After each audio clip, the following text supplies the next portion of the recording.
It's come to my realization that most people don't read bad comments. Actually, I don't think most people read any comments because they assume the comments are going to be bad.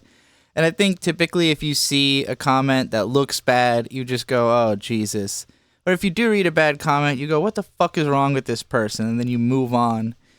I am unique in that I get a strange joy out of reading a bad comment and then puzzling through it. I love responding to them. I respond to bad comments on other people's channels. If I'm watching a video and I'm enjoying it, I scroll down, I read the comments, I read some bullshit. I usually respond. You can find me all over YouTube comment sections. I love reading comments, I love responding to comments, and so I guess I shouldn't be too surprised that people haven't really been submitting to me bad comments. There's a few on Discord from some of my friends who have their own YouTube channels who will post shitty comments they get. It's rare, though, that a shitty comment is so shitty that it's worth commenting on.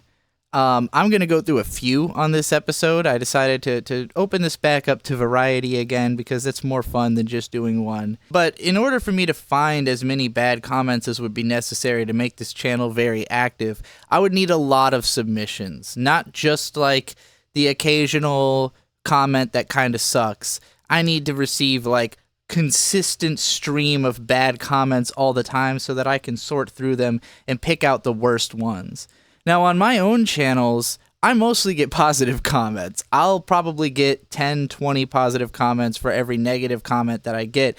Especially if I just put out a new video, I usually get mostly positive. So the negative stuff tends to come in between when I haven't posted a new video in a little while on a certain channel, and then somebody will come in late and have something negative to say, and most of the time it's not that funny. Usually it's just like a silly transphobic joke or just like you fell off or whatever, like stuff that wouldn't really make a whole podcast episode about.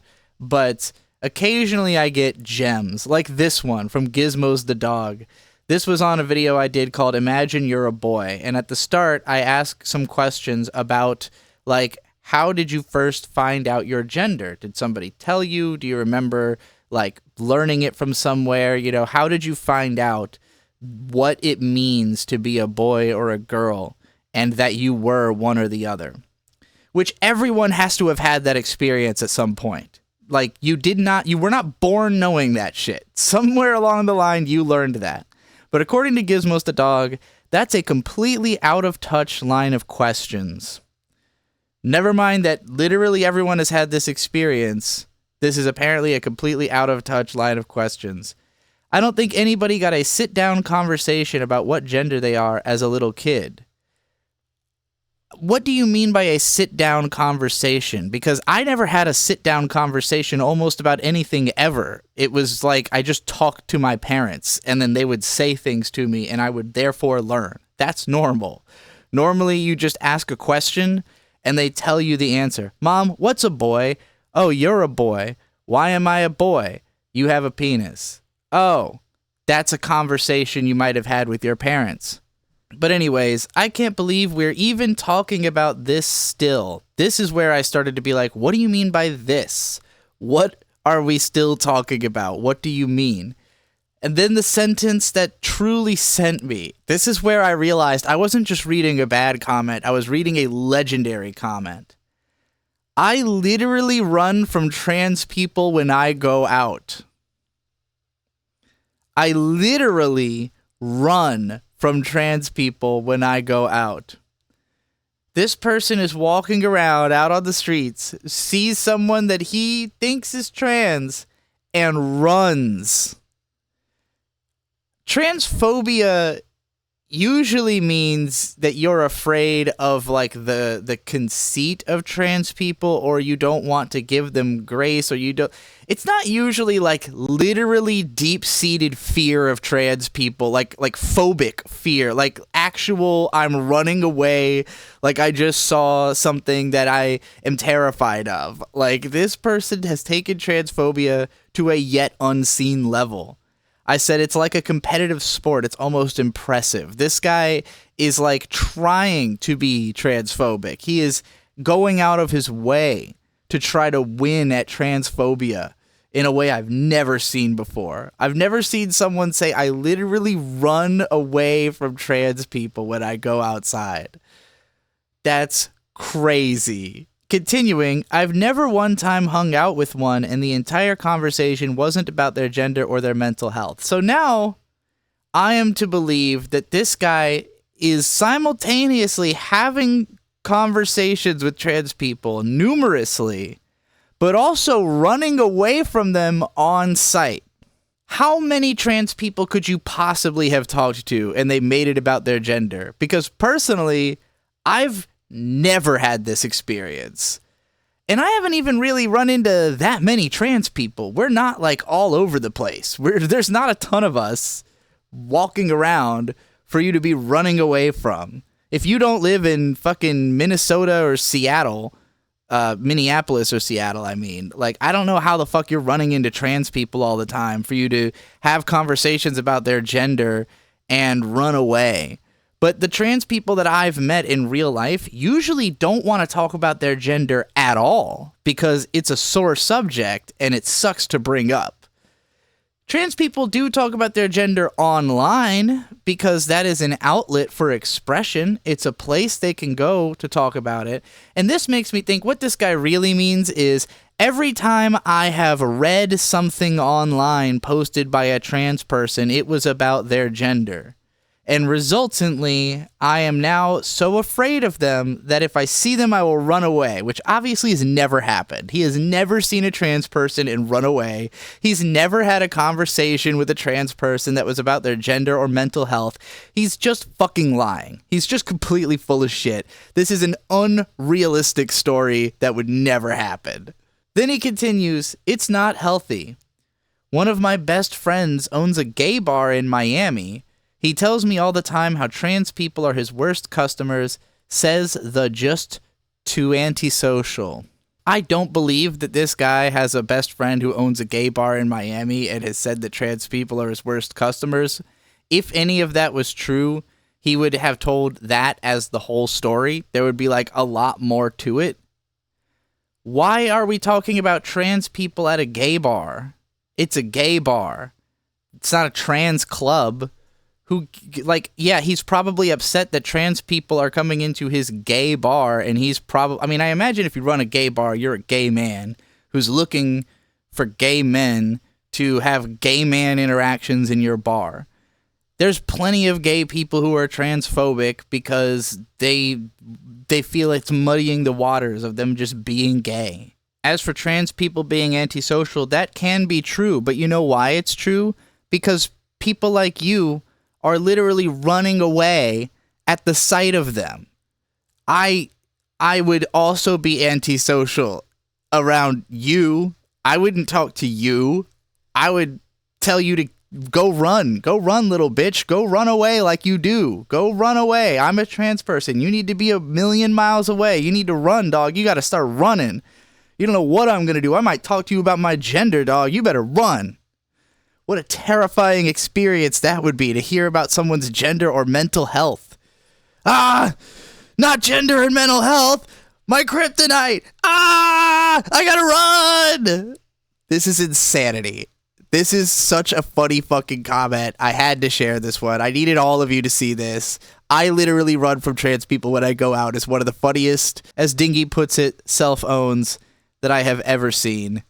Nisa said, dude battling with crazy demons. Yeah, I would say so. Here's Haruko posted the scene from Monty Python where they're running away from the evil rabbit. Really putting the phobia in transphobia. Yeah, 100%. Which part points out, obviously, there's no way he can clock trans people. Dude is just running from random people. Just see somebody. Strong jawline on that woman. I better get the fuck out of here. Bro going outside, seeing a singular person like, and running maybe 3 meters back inside. Maybe 3 meters is hilarious. Probably a good chance bro doesn't go outside because who the fuck is actually running from people like that? Lol. Yeah, thank you, Kino. Who runs from anybody ever? It's not a thing people do. People do not run at the sight of other people. I've never seen it happen in my entire life. And Fern points out a gay bar is an awful metric. Every bar is a different vibe, and maybe their friend just sucks. Yeah. I mean, if your friend who owns a gay bar is complaining about trans people to you, then yes, they suck. I mean, obvious transphobe is obvious, but trans people don't talk about gender as much as they think. They talk about autistic stuff like Warhammer and JRPGs. Now, that is true. When I meet trans people, they usually talk to me about Warhammer and JRPGs. I met a trans girl on the train on the way into Philly, and we just talked about JRPGs for like an hour. We were also shocked she wasn't going in for the furry con like we were. Lol. Yeah, I mean, the last time I met a trans woman in public was at a brewery, and she was talking about how she was building this app using AI to translate colloquial phrases for medical purposes. So basically, if you said some kind of idiom, it would try to interpret the idiom and translate it into a plain language in a different language for the sake of medical stuff, which I have to say is the most heroic sounding use of AI I've ever heard of. I get a lot of comments that are along the lines of like, I remember like 8 years ago, I used to defend you to people in my real life friend group and online, and it pains me to see you in your current state. And they never say what they mean by my current state, which like, it has to be transphobia, right? Like, I don't know what is different enough about me from 8 years ago other than being trans. I don't know if they're like, my current state just means like a lower view counts than I used to have, but like, I don't see how that would be sad. It's certainly not sad enough to be leaving over. It really just seems like they're mad I'm trans. I don't get it. Nothing else has really changed. But this is where we again transpose into actual comedy. So this one's in response to a video that I did called Get Out Before They Put You Out, which is like my most dramatic video that I've done to date. It's about toxic relationships, about how to handle yourself in a relationship when you feel like you're not getting your way, that you need to say something, that you need to find a safe route towards having disagreements before you end up blowing up and getting put in jail like I did. So I tell a story about me and my husband arguing at a campground. I was shit-faced drunk. I ended up in jail because one of the other people at camp called the cops on me. So making fun of that, natural, normal, not surprising. The part where he says, imagine going to camp and having to hear two drunk gay dudes arguing Lamau, that's a funny dig. I get it. Not the problem. The next sentence. This is why us normies don't go outside anymore. First of all, you're a YouTube commenter. Second of all, you just watched one of my videos. You're actually about as far from qualifying as a normie as a person could possibly be. Especially, you're watching videos that from somebody you clearly don't respect and leaving hateful comments. Normies think people like you belong in hell. Normies do not think that people like you deserve to live or exist. I have an easier time getting along with normies because I can tell normies, you know, if I say, oh, I'm a YouTube creator, and they say something like, oh, don't you have to deal with all these bad comments? And then I can go, yeah, you want to see some funny ones? And then we can laugh at your comment together. If I showed this to a normie, first they'd ask, what's a normie? And second, I'd say it's just a normal person. And he'd be like, don't normal people go outside all the time? Is not everyone surrounding us here in this outside place right now a normie? Now look, I go outside all the time. And guess what? There's a ton of people out there. A shitload. Like a fuck ton of people are outside. If I were to go to Mount Trashmore right now, there would probably be several thousand normies walking around Mount Trashmore right this very second. If I walked out onto the street right now, I would see a normie within a minute. Normies are everywhere outside. If I go to Costco, I'm going to run into 2,000 normies in the span of me being at Costco. Normies definitionally go outside. It is like core human value. It is like the most normal thing a person can do. To the extent that usually what defines someone as being not a normie is that they don't go outside. Because they're not normal. That's the main reason you wouldn't go outside, is that you are not normal.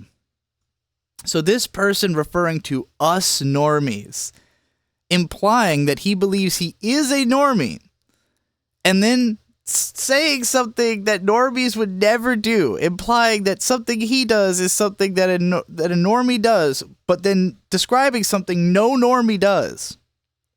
I mean, I'm over-explaining the joke. I think you get why this is funny.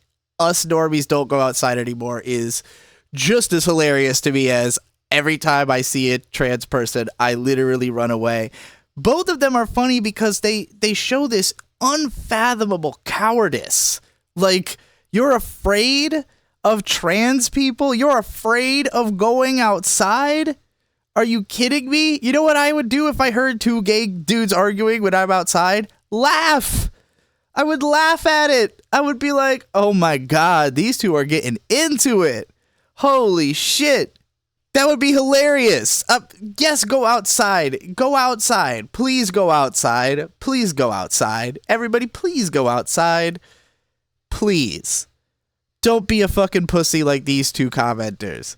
Now, sticking to the subject of that video, Get Out Before They Put You Out, here you can see it shared on good old Kiwi Farms, the place where I harvest my funniest bad comments.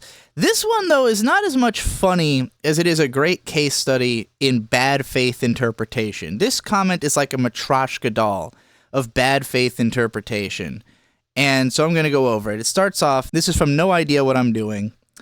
In the year of our Lord 2026, YouTube recommended me a Digibro video. That's impossible. There's no such thing as a Digibro video. Digi attends an anger management course. Digi says most of the people there were actually victims and the person who called the police was the abuser most of the time. Digi is dumb enough to believe this. Newsflash to Digi. People who end up in anger management courses may not be trustworthy. What's fascinating to me about this comment is that it's a bad faith interpretation of my statement about making a good faith interpretation of other people's statements. So it is therefore also a bad faith interpretation of the statements of people that this person did not even hear. This person is assuming that the people who told me their stories were lying, and that I am telling the truth about believing those stories. So it does trust me in the sense that it trusts that I'm being truthful with what I'm saying, even though it is saying that I'm in an anger management class, which means I'm not trustworthy, just like the other people in the class. You see how this is like a weird, twisted paradigm to be in? Like, if people who are in an anger management course are not trustworthy, then why would you trust me describing what I am getting out of it in the first place? Just say, oh, well, I can't trust you because you're in an anger management course, so everything you're saying is moot. But that's not what they're saying. They do believe that I do believe what the other people in the course are saying, but that those people aren't trustworthy and that I am being trusting. So they trust me to be trusting, but not to be untrustworthy, or they think I'm untrustworthy by way of being trusting, but the other people in the course, you see how this is a confusing one? Here's the thing. Bad faith interpretation makes conversation impossible because you have to, at the very least, buy into the idea that the person talking to you is saying something. And maybe they're not really saying exactly what they mean, or what they're saying is skewed. But if you think someone is just lying, you can't have a conversation with them. You can't. You have to just look at what they're saying and go, oh, you're a liar. I'm going to disengage because there's no way for me to progress through this into a place of us understanding each other. You have to go in thinking this person is trying to be honest. This person is at least saying some things that are true, or else there's no conversation to be had from that place, from that vantage point. I don't think this person has any fucking idea what an anger management class is. I don't think they have any real It feels like they interpreted what I said as that other people in this class said, I was actually the victim in my case. Nobody said that. That was my interpretation of what other people said in the class. Nobody came in and defended themselves. Nobody came in and said I wasn't the problem. I listened to their stories and I concluded that those people were the victims and that the other person was a bigger problem. Not that they weren't a problem, the people in the class, but that the people who they were in relationships with were often the bigger problem. Not always. There's a couple people in this class who are clearly the problem. Clearly. There's a couple people who I'm not sure they're going to make it through the class. There are some people where it's really complicated, where obviously both them and the other person are a problem. And then there are some people where the other person is obviously fucking completely unhinged. And they just put up with it because they didn't think it would amount to anything. And then the second that they pushed back at all, they ended up in jail. And the other person is using everything in their power to make it worse for them. The person who runs the class understands this. Like, she understands, like, you know, there's a therapist who actually runs the class. And then there's 10 or 12 people who are talking to the therapist. She gives us advice about how dangerous it is to be put into the position we've been put in systematically, and how easy it is to abuse the system for people who are abusers. People who are really good at manipulation and abuse, they know how to use the system to do that even more so. So, yeah, not everyone in the class is a victim. Nobody in the class says, I'm just a victim, I didn't do anything. I listened to the people's stories, and they can't be lying. Like, the way that they're described, like, some people, if they're lying, I can tell. It's not that hard to tell if somebody's lying, unless you're an idiot. It's pretty easy to tell when somebody is giving you, and it's easy to tell when they're leaving out details, you know? Some of these people, I don't think they've really reflected on their own behavior in the situation, because they do view themselves as victims. But there's several people who you listen to their story and you're like, oh my God, why isn't the other person the one who's in trouble? But you also have to consider, you don't have to take these classes if you don't want to, because you can take a hefty fee from the state, or you can just go to jail. You can reject the premise that you're in trouble. You can be withholding. There are people in the class who don't really say much of anything because they're clearly not trying to incriminate themselves. So there's a whole spectrum of stuff going on in this anger management class. I only brought up the anger management class as a bridge into a discussion of the topic of abuse. You notice how this comment doesn't say anything about the content of the message of the video? It has nothing to say whatsoever about what I was actually telling you, whether it's good advice or not. This person was looking for a reason to ignore the video. They were looking for, when is Trixie gonna say the thing that allows me to dismiss the rest of this point? You believed people who might not be trustworthy, therefore your entire point is moot. Like, why would you, if you have so little trust in my ability to recognize when someone's lying, listen to me at all? Why did you click on the video? What are you here for? Why were you watching my content in the first place if you don't think I have the discernment capability of telling when someone is telling the truth or not? And if your qualification of why people might be lying is that they're in an anger management class, and I'm also in the anger management class, why are you trusting what I'm saying? Doesn't make any fucking sense. But again, this is why bad faith interpretation doesn't lead anywhere, and it's the main thing that Kiwi Farms posters do. They they actually kind of go out of their way to look for bad faith interpretations of the stuff they watch. They don't engage with the premise of what's being said to them. They reject the premise and they inject their own idea of what the reality is. And as a result, they're never able to actually catalog reality, which is supposed to be the point of this website.